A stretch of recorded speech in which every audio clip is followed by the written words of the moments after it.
Hey y'all! Pokemon Crystal using only one Delibird really delivered, but the Christmas season is over. So this week, I'm going to ring in the new year by trying to beat Pokemon Red using only one Eevee. As usual, the rules are we can only use Eevee in battle, and I can't use any items in battle. By the way, if you like this kind of content and want to see more, be sure to subscribe and check out more of these videos on my channel.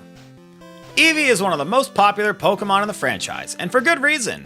It's absolutely adorable, has the most evolutions of any Pokemon by a country mile, and has been featured countless times in the anime. I especially enjoyed revisiting the Kanto region with my partner Eevee in the Let's Go Eevee game. Beating up Team Rocket while dressed as Team Rocket was a lot of fun. In terms of the stats and move pool for this game, well, the evolutions represent a diverse range of type coverage, but for Eevee it's just normal. Everything is normal. The stats are normal, kinda mediocre, and Eevee only learns normal type moves. So anyone that has watched these videos before can already foresee a huge problem. Don't want to spoil anything though, so let's get right to it. Off at Professor Oak's lab, I used the Universal Pokemon Randomizer to replace Squirtle with Eevee so that our rival will pick Bulbasaur.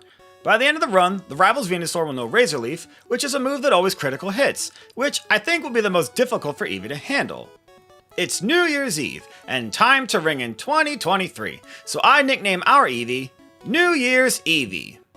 Eevee starts off with only Tackle and Sand Attack, but as things stand, it's more than enough to defeat the rival's Bulbasaur. I'm happy to have Sand Attack for the early game, when there are plenty of other Pokemon also spamming Sand Attack. They say to fight fire with fire, just like two kids sword fighting with sparklers. Sparkler? I hardly even know her. The first roadblock in the run is Brock. Of course we would struggle here since we only have normal moves. And I don't want to bore anyone with the details, but I tried this at several levels, and made little progress until we reached level 19. The problem is that we don't have much BP, so while I can easily avoid taking damage by spamming Sand Attack, I really can't deal all that much damage in return. I usually run out of Tackle BP as soon as we get to the Onix, and then it's a really close call to finish it off before we knock ourselves out to recoil from Struggle. The other issue is that Bide doesn't check accuracy, so even though we've minimized Onix's accuracy, it won't prevent Bide from damaging us once we start using Struggle. Hey, at least Struggle is a normal type move, so it's same type attack boosted. But then again, Struggle being normal instead of typeless is gonna come to bite us in the butt later. After traversing Mount Moon, I make it to Cerulean City and take on the rival Bubs. His lead Pidgeotto is super annoying by spamming Sand Attack to lower our accuracy. And we're finally able to win on the first battle where we don't take a Sand Attack. Yeah, it turns out Eevee does decent damage for an early game Pokemon, but I expect things to get much harder as the game goes on. Well, I guess what I'm trying to say is that it's too soon to celebrate, and I expect to be confetti up by the end of the run. I battled every trainer I could find for experience, but still couldn't beat Misty, so I head to the SSN for another battle with the rival Bubs. And on the boat, I picked up the TM for Body Slam, which is the best move Eevee gets in this game. Body Slam is honestly the best move a lot of Pokemon get in these challenge runs, but it's even better for Eevee, because it gets the 50% same type attack boost for being a normal type. You can see here just how hard Eevee hits with Body Slam, and with it, we're really able to ratchet things up and make some noise. You know what, let me think of a better pun. I know I kazoo better. I'd love to battle Lieutenant Surge while I'm in town, but I need the Cascade badge before I can use Cut, so it's back to Cerulean City to take on Misty. Now that we're a higher level and we have a great move in Body Slam, Eevee doesn't have much trouble at all slamming Misty's Starfish. No, you know what, it's the new year. Maybe it's time to turn over a new leaf and stop using such awkward phrasing. Nah. Well, now that I've finally defeated Misty, I can go back to Vermilion City and smack around Lieutenant Surge real quick. Surge's Pokemon might be a higher level than Misty's, but they have much worse defense, so Eevee makes quick work of them with Body Slam. How would I describe this battle? Well, when it comes to Eevee, that cat makes rats splat in combat. After traversing Rock Tunnel, I reach Lavender Town to take on the rival Bubs in the Pokemon Tower. Eevee continues to impress me with just how powerful it is right now. Body Slam absolutely decimated Bubs' team. The Gyarados can do most of our health with a Hydro Pump, but that move loves to miss, so it's not really a big deal. And I know we're in the Pokemon World's version of a graveyard, But if we're not careful, Body Slam might put a few more headstones in the building, if you know what I'm saying. With that out of the way, I head on over to the Celadon City Gym to take on the grass gym leader, Erica. She's wearing a beautiful kimono, and while she's dressed for the party, she don't stand a chance. Victory Bell is really scary when it goes for Razor Leaf, which always critical hits, but during this battle, Erica goes for all of her worst moves. Victory Bell goes for Wrap, Tangela gets paralyzed and never gets the chance to attack, and then Vileplume goes for Poison Powder, long after it actually would have been useful. You know, Celadon City is normally where you would receive Eevee in this game, so this is kinda like going full circle. Now it's time for our first battle with Giovanni in the Game Corner Team Rocket hideout. I don't have any real strategy to speak of, besides smash everything as hard as possible with Body Slam. I guess it's not really up to me anyways, since Eevee doesn't get any other moves for me to work with.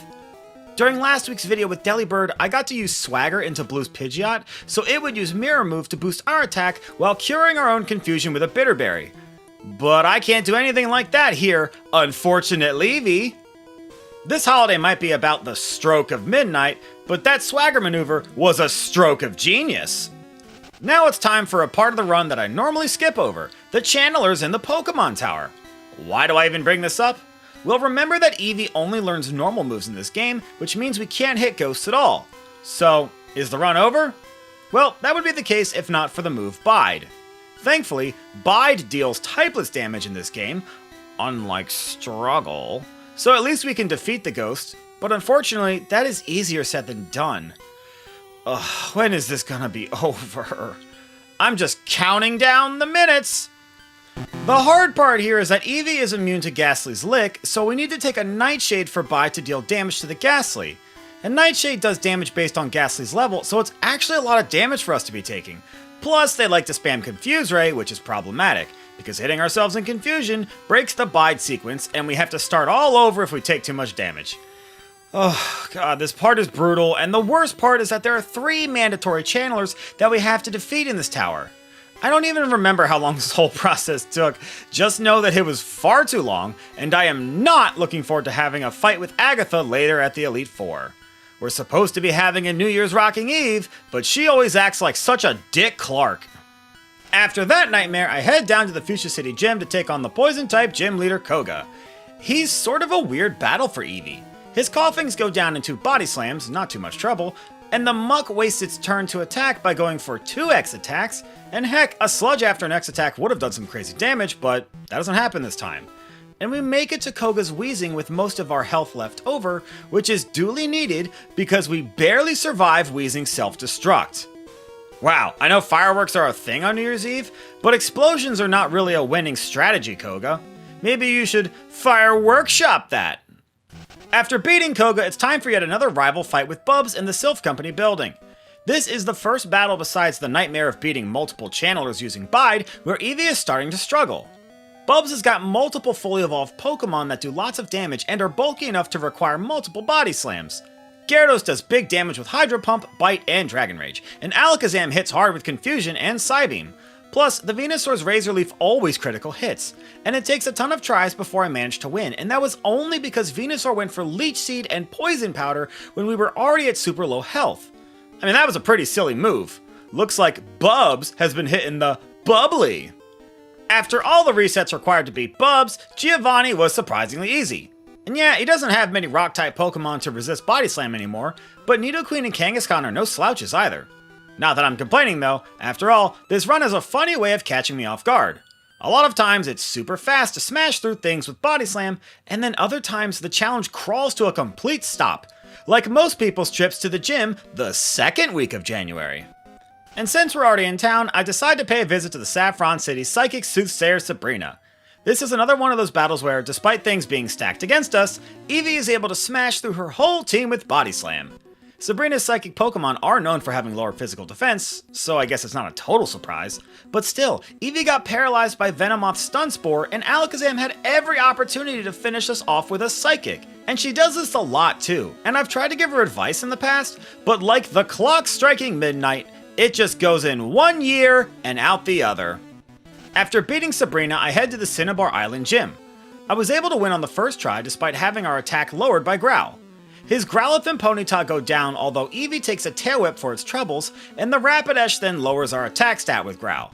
This makes us do less damage with Body Slam, and the defense drop means we'll take more damage from Rapidash's Stomp and Arcanine's Takedown. Luck is on our side though, when Eevee critical hits a Body Slam on the Arcanine to close out what would otherwise likely be a loss. I'm gonna call Blaine Baby New Year, considering he's bald and we just spanked him. Now it's time for the final showdown with Giovanni for our final gym badge at the Viridian City Gym. This battle was really difficult to win with just Body Slam, since most of his team resists normal moves. So to get around this, I taught Eevee the move Mimic, which lets us copy the move Dig from Dugtrio. This is the perfect move for us to beat Giovanni, since after Dugtrio, it's super effective on the rest of Giovanni's Pokemon. I'm super thankful to have the move Mimic available, since otherwise I'd have to beat Agatha in the Elite Four using Bide, and that would not be fun, believe me. See my Scyther Challenge video for what that would look like. But for now, we've got the perfect weapon at just the right time, or as I like to call it, being clocked and loaded. Before we can take on the Elite Four, we have to battle the rival Bubs once again. His Pidgeot no longer has Sand Attack, and instead it has the move Agility. This is great not only for accuracy reasons, but also because we can copy Agility with Mimic to get additional badge boosts. For those that don't already know, every time your stats are modified in battle, the boost to your stats given by the gym badges are reapplied. So Agility not only boosts our speed like normal, but the rest of our stats get a small boost as well. And with extra attack, our Body Slam does really great damage, turning several 3-hit KOs into 2-hit KOs. The only scary part of this battle is the Venusaur. Razor Leaf will always critical hit, which also ignores our badge boost, so had it gone for that instead of Poison Powder, we would have lost this battle. Talk about unbelievable! Here are the stats and moves at the Elite Four. Eevee is level 54 and the moveset hasn't changed much in a long while, because we don't get any other moves to use. I'm wary to get rid of Sand Attack by the way, because you never know when you'll need to cheese a win. Then again, it's just like the saying goes, fortune party favors the bold.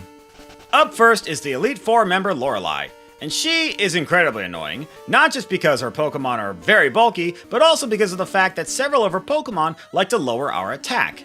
The Dugong has Growl, and Aurora Beam does big damage while also having the chance to lower our attack, just like Growl, and the only thing we have working in our favor is the combination of Body Slam and Bite. Body Slam often paralyzes the opponent, and Bite has a chance to flinch the opponent. So, once one of her Pokemon gets paralyzed, I will often start spamming Bite to optimize the chance of her Pokemon not being able to attack. Against the Slowbro, I use Mimic to copy Withdrawal so we can badge boost her stats. Amnesia would be good to maximize our special defense since her team primarily uses special attacks, but we can use 6 withdrawals versus 3 amnesias, which means more badge boost to our attack stat. And it's a little tricky since the Slowbro also has Growl, which can lower our attack stat. And at this level, the closest I got was the Lapras, only to immediately get knocked out. Oops, guess I really dropped the ball on that one. After some leveling up, I start trying again at level 60, and by this time I've decided that the special defense boost is more valuable than the extra attack, so I copy Amnesia instead of Withdraw this time. I figure getting to land more attacks is more valuable than our fewer attacks doing a little more damage, if that makes any sense. This turns out to be the case when we get to the Lapras and Eevee survives a blizzard despite us being at pretty low health. Well, I found out I was wrong and that it was time to change my mind. And what better time to reform than on New Year's Eve, or as I like to call it, New Year, New Meevee. With Lorelei finally out of the way, it's time to take on Bruno. And thank goodness, he's always an easy time, especially after Lorelei, who was not very fun. And the strategy here is simple. We're going to use Mimic to copy Harden from the lead Onix. Not only will this mean Eevee takes little damage from Bruno's attacks, but it will badge boost our attack stat to do more damage with Body Slam. The only problem with this strategy is that Eevee levels up after knocking out the Onix, and leveling up resets the additional badge boost in this game. Alright, well no big deal though. Bruno still can't hurt us since our defense is maxed out. Unless of course Hitmonchan reflects double our damage back at us using the move Counter! I can't believe we actually lost to Bruno. Especially when Counter almost never works. You know what they say, when you fall on hard times, square up and try again. On the second time around, I still mimic Harden from the Onix, but this time I don't set them up until after I knock out the Onix and level up. Now when I set up Hardens against the Hitmonchan, I'll get to keep the additional badge boost for the rest of the battle. Plus, we're less likely to repeat the previous encounter. Once we're all set up, the rest of Bruno's Pokemon go down easy, like a fine glass of Prosecco. Next up is the Elite Four member Agatha. This battle was super frustrating and I had to reset a ton. And that's with the ability to use Mimic to copy Gengar's Nightshade to do damage. I don't even want to think about how much worse this whole thing would have been if I had to use Bite again for the Ghost, just like with those channelers. Still, this battle is very frustrating, since Agatha spams Confuse Ray and Hypnosis, plus anytime we get put to sleep, we usually get rocked by a Dream Eater, which if it doesn't knock us out, heals the Gengar and makes knocking it out even more difficult. I'm supposed to be partying, yet here we are, fighting evil spirits on New Year's Eve. Or as I like to call it, Midnight of the Living Dead. It takes a bunch of tries before we actually manage to make some headway. We can use Body Slam against the Golbat and Arbok, so at least we have that going for us, but having to spend a turn using Mimic to copy Nightshade is just another turn that we can get put to sleep. Plus, her Gengars take 3 Nightshades to knock out, so that's really difficult to get through without being put to sleep. I know it looks like it should only be 2 for the first Gengar, but 2 Nightshades leaves it on just 2 HP. Just trust me, you're not really going to be able to see it clearly with this game's low resolution. It's like trying to stay up late to watch the ball drop at midnight when all you want to do is go to bed. Like, it's that hard to not fall asleep in this battle. This whole thing was so difficult that I actually leveled up to 68 before we were able to win. It's a shame that we had to get 2 big level spikes just to beat Lorelei and Agatha, especially considering how hard Eevee was crushing through most of the run. But sometimes, that's just how it be. Next up is the final Elite Four member, Lance the Dragon Master. His Pokemon are pretty tough, and his Aerodactyl is particularly annoying because it resists Body Slam. Plus, because of its high base speed, it often critical hits a Hyper Beam to 1-KO us. So, at the start of the battle, I make sure to mimic Hydro Pump on the Gyarados. I tried this battle a couple of times by mimicking Hyper Beam, and while that helped to 1-KO the Dragonairs, it left me recharging against the Aerodactyl and getting knocked out repeatedly. Meanwhile, Hydro Pump 1-KOs the Aerodactyl. Dragonite does pretty massive damage with Slam, but Eevee ain't having none of that noise, and so we knock it out with the superior Slam, Body Slam, to win the battle.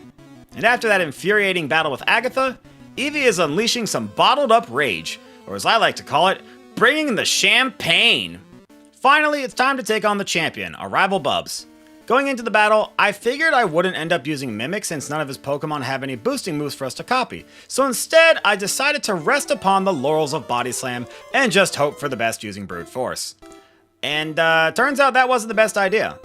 We make it through the Pidgeot and the Alakazam just fine, but the Rhydon is the physically bulkiest Pokemon for a normal type to face in this game, and despite being paralyzed, it manages to lower our defense twice and knock us out with 3 Fury attacks. Okay, I gotta rethink my strategy, so it's out with the old and in with the new. After some consideration, I decided to try a different approach. This time, after knocking out the Pidgeot, I use Mimic to copy Recover from the Alakazam. It's a risky move since it leaves us open to Alakazam landing a critical hit Psychic, but if we manage to get past it with Recover in tow, we are pretty set. Now I have the ability to heal off any damage the Rhydon deals, even if it lowers our defense. In fact, with the ability to heal with Recover, Rhydon lowering our defense is actually a good thing since that means additional badge boost to our attack. It does get a little bit scary when Arcanine comes out and does most of our health with a takedown, but we can heal with Recover and the recoil that Arcanine takes actually makes it easier to knock out in return. And finally, it's the Venusaur. But there's actually nothing to worry about. We already know that Razor Leaf will critical hit, but we have more than enough health to survive and finish it off with Body Slam. And I guess it must be close to midnight because we just gave Bubs the kiss of death. And with that, the challenge is over. Overall, Eevee was a bit of a strange case.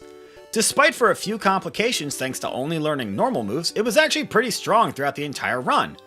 Alright, well I should probably get going. I've got a date for New Year's Eve. And yeah, just in case you're wondering, it's December 31st. As always, I want to thank you all for making it to the end of this video. These videos are a lot of fun, but also a lot of work, so I really do appreciate it. There's a playlist on my channel where you can check out the rest of my Pokemon Challenge videos if you want to see those as well. And if you like this kind of content and want to see more, be sure to subscribe and enable notifications so you'll know right away the next time one of these episodes is uploaded. And if you want early access to these videos and to have your name listed in the credits, consider becoming a member, or by joining on Patreon. and let me know in the comments what other Pokemon you want to see, and I'll probably do it. Next week, I'll be kicking off the new year by trying to beat Pokemon Red using only one Hitmonchan.